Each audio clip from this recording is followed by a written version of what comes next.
Naam, karibu mtazamaji, tuangaze alojiri kwa upande wa habari za michezo na burudani. Jina langu ni Esther Mtebe. Tuanze na habari za michezo kitaifa. Katika kuendelea na maandalizi ya mashindano ya AFCON 2027, kamati ya kitaifa mashindano hayo imeanza kuweka mikakati madhubuti ya ulinzi na usalama michezoni. Hayo yamejiri katika kikao cha kamati hiyo ilipokutana na mkuu wa kitengo cha usalama michezo kutoka Umoja wa Mataifa UN, Bwana Varelo Detivitis, tarehe 4 Machi mwaka huu 2026 jijini Dar es Salaam. Kaimu mkurugenzi idara ya maendeleo ya michezo Boniface Tamba amesisitiza umuhimu wa kuweka mikakati madhubuti ya ulinzi na usalama itakayohakikisha mashindano ya AFCON 2027 yanafanyika katika mazingira salama, yenye utulivu na yanakidhi viwango vya kimataifa. Amesema kikao hicho kinalenga kuimarisha uratibu kati ya taasisi za usalama na michezo, kufanya tathmini za vihatarishi pamoja na kuweka mifumo thabiti ya usimamizi wa usalama itakayohakikisha Tanzania inatimiza wajibu wake kama mmoja wa waandaaji wa mashindano hayo makubwa barani Afrika. Kwa upande wake, mwenyekiti wa kamati ya maandalizi ya AFCON 2027 Bwana Leodriga Chilatenga amesema dhamira ya serikali na wadau wa michezo ni kuhakikisha AFCON 2027 inakuwa mashindano yenye mafanikio makubwa, si tu kwa ubora wa kiufundi wa michezo bali pia kwa viwango vya juu vya ulinzi na usalama. Na kwingineko, kocha mkuu wa timu ya taifa ya wanawake Twiga Stars Bakari Shime amesema kikosi chake kipo vizuri kuelekea mchezo dhidi ya Ghana hapo kesho katika mashindano ya Pink Ladies Cup, ukiwa ni mwendelezo wa mechi za kujipima kwa maandalizi ya AFCON. Mapema leo, kocha Shime ameeleza kuwa mashindano ya kirafiki na mazoezi ya mara kwa mara yamewasaidia wachezaji kuelewana zaidi uwanjani, huku akisisitiza kuwa wanaiheshimu Hong Kong kama mpinzani mwenye uwezo na uzoefu wa mashindano ya kimataifa. Ghana ni timu nzuri, ni timu ambayo hata kwenye renki iko juu yetu. Ni timu ambayo kwenye AFCON iliyopita ilimaliza nafasi ya 4, kwa hiyo ilipata nafasi ya kuingia kwenye top 4 ya mashindano. Kwa hiyo tunaona ni timu ina namna gani, lakini pia ni timu ambayo ilikuwa kwenye kundi letu, tuko pamoja nao kwenye kundi, na kwenye mchezo wetu sisi dhidi ya wao tulipoteza kwa magoli 4-1. Kwa hiyo kwetu sisi kwanza tujione mechi ya mwisho sisi na wao ilikuwaje na nini tumeimprove kwenye mechi hii, lakini pia tupate faida ya kile ambacho wao wamekuwa nacho, kwamba waweza kufika mpaka kwenye hatua ya juu ya mashindano ya AFCON. So yote kwa yote, naamini kulingana na matayarisho ambayo tumeyafanya hapa kwa siku hizi chache, pamoja na bahati mbaya kukosa mchezo ule ambao tumeukosa, tuna nafasi nzuri ya kushinda huo mchezo, kwa sababu vijana wana ari nzuri, wako vizuri, wako tayari kwa mchezo. Janet anarejea kiwanjani, bado tunaendelea kumkosa mchezaji tegemeo Stumai ambaye bado mguu wake haujakaa sawa sawa, lakini anaendelea vizuri, na mimi niko mbeleni tutampata.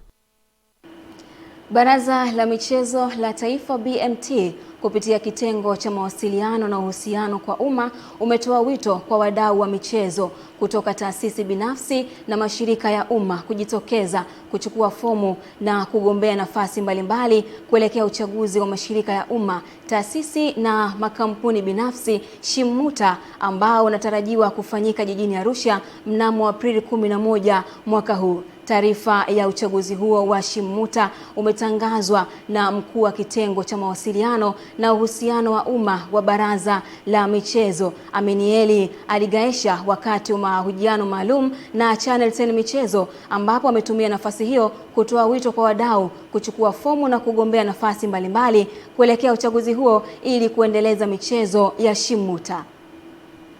Viongozi walioko wamemaliza kipindi chao na ni wakati sasa wa kufanya uchaguzi, na tayari tumekwisha toa tangazo kwamba uchaguzi utafanyika tarehe 11 mwezi Aprili 2026 huko katika jiji la Arusha. Kwa hiyo nafasi zinazoombewa katika uchaguzi huu ziko nafasi zifuatazo.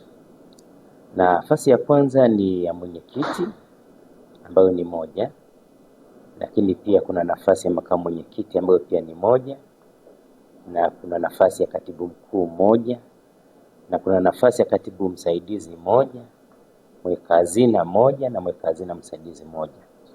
Lakini pia kuna ujumbe wa wawakilishi wa wanawake wawili katika uchaguzi huu ambazo zinatakiwa ufanyike, na pamoja na wajumbe 6. Sasa wote hawa ni lazima wachukue fomu, wajaze na kuzirudisha.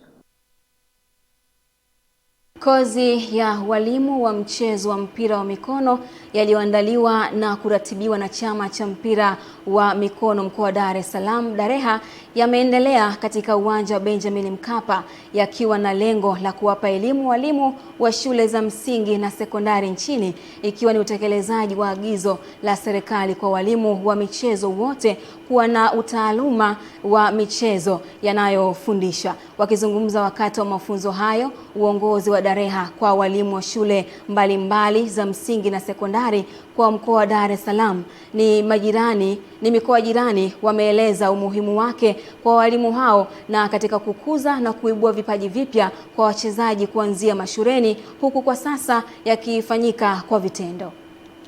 Kila siku tunapokuwa na session lazima turudi tena hapi uwanjani. So hapa anachokifanya saa hizi tunachokihitaji kwamba vitu vingi wamesema darasani, lakini tumegundua wanajua vitu vingi lakini hawajui kufanya kwa vitendo. For example, tunaona kama tulikoza basic, watu wameanza wanajua pasi, kuna pasi, lakini ukimwambia toa pasi hawezi. Ukimwambia fanya kitu fulani hawezi. Leo kama ulivyotangulia kusema tuko kwenye day 3, kwa maana ni siku ya 3 na tayari sababu tuko kwenye basic. Kwa hiyo sehemu kubwa ya basic inahitaji washiriki wa kozi au wana seminar waweze kufanya zaidi mazoezi kwa vitendo ili waweze kwenda kuimplement kwa uhalisia kule ambako wanakwenda, tunategemea kwenda kudeliver kwa wanafunzi wao. Lakini kimsingi niseme tu ushirikiano umekuwa ni mzuri na wanafunzi wanajitahidi sana na wanapenda kufanya vitendo zaidi. Kwa hiyo naamini mapokeo yao ni mazuri na inanitia moyo mimi kama mkufunzi. Mafunzo haya binafsi tanibadilisha sana, kwa sababu nilikuwa si chochote, sasa hivi nimepata vitu vikubwa vya kujua na nitakapofika kule itakuwa chachu ya mimi kuendeleza mchezo huu wa handball. Kitu pekee ambacho nilikuwa nakitamani kwenye maisha yangu ni kujifunza. Sasa iliyotokea hii nafasi kwangu ni opportunity kubwa sana ambayo ninaamini itakwenda kuonyesha kitu kwenye jamii tofauti na kile ambacho nilikuwa nacho kabla.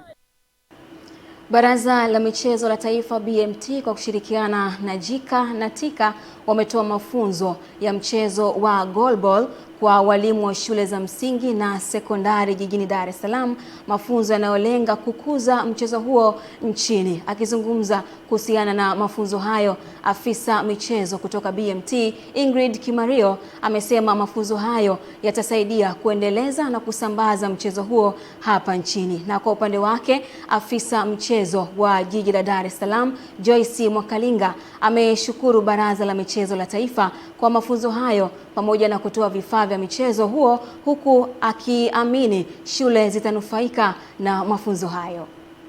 Baraza la Michezo la Taifa kwa kushirikiana na JICA na TICA walitoa mafunzo ya mchezo wa goalball kwa walimu wa shule za msingi na sekondari. Walimu hao waliwezeshwa jinsi ya kufundisha mchezo wa goalball. Kwa hiyo baraza lina imani kwamba walimu hawa mafunzo haya walioyapata wataendeleza kwa walimu wengine ili mchezo huu uendelee kuchezwa kwa mapana zaidi. Kipekee kabisa nipende kushukuru Baraza la Michezo Tanzania, pia JICA na TICA kwa kuwezesha walimu wa jiji la Dar es Salaam ambao wanafundisha watoto wenye ulemavu, inamaanisha watoto maalum.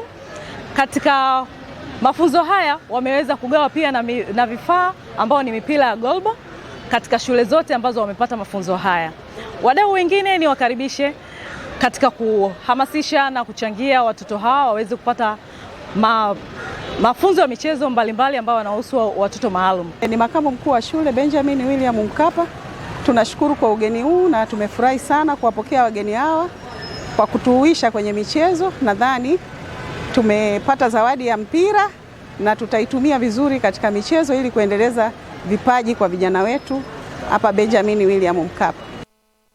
Na mtazamaji, taarifa hiyo ya goalball inatamatisha habari za kitaifa kwa upande wa michezo, na sasa tukaangaze kwa upande wa habari za michezo kimataifa.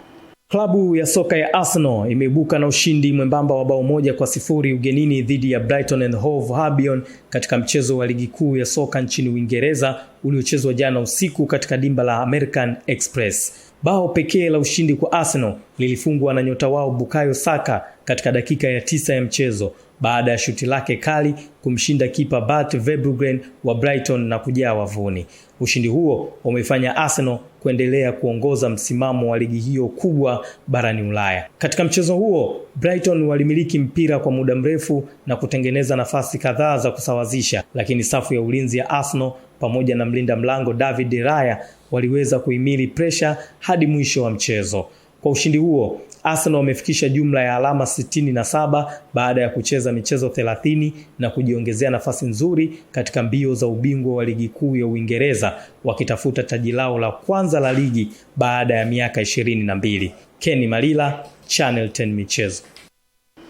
Asante Kenny Malila kwa kutuangazia michezo kimataifa. Na sasa tukaangaze kwa upande wa habari za burudani, ambapo kutoka mtandaoni inazobamba mojawapo inatoka huko nchini Kenya, simulizi ya wakili Immaculata Muthoni ambaye ni mtawa wa kanisa Katoliki lakini pia ni wakili wa mahakama kuu ya Kenya. Na akizungumza katika mahojiano yake yaliyosambaa kwenye mitandao ya kijamii, Muthoni amesema mara nyingi watu huchanganya nafasi yake kama mtawa na kazi yake ya uwakili, jambo ambalo wakati mwingine husababisha tafsiri zisizo sahihi kuhusu maamuzi au ushauri wake wa kisheria. Na amesema wito wake wa kuwa mtawa ni wa kiroho na unamhusisha zaidi na maisha ya sala, huduma za kujitoa kwa Mungu, huku taaluma ya sheria ikiwa ni kazi ya kitaaluma inayomlazimu kufuata misingi, taratibu na kanuni za kisheria katika kuwasaidia wateja wake. Kauli ya Muthoni imeibua mjadala mpana huko mitandaoni, ambapo baadhi ya watumiaji wa mtandao wamepongeza uamuzi wake wa kuunganisha maisha ya kiroho na taaluma ya sheria, huku wengine wakitaka ufafanuzi zaidi kuhusu namna anavyosawazisha majukumu yake mawili katika maisha yake ya kila siku. Naam. Na tamatisha habari za michezo na burudani kwa usiku huu wa leo. Jina langu ni Esther Mtebe. Anarudi hapa Fatuma Hassan kwa ajili ya utamatisha habari ya kutwa nzima.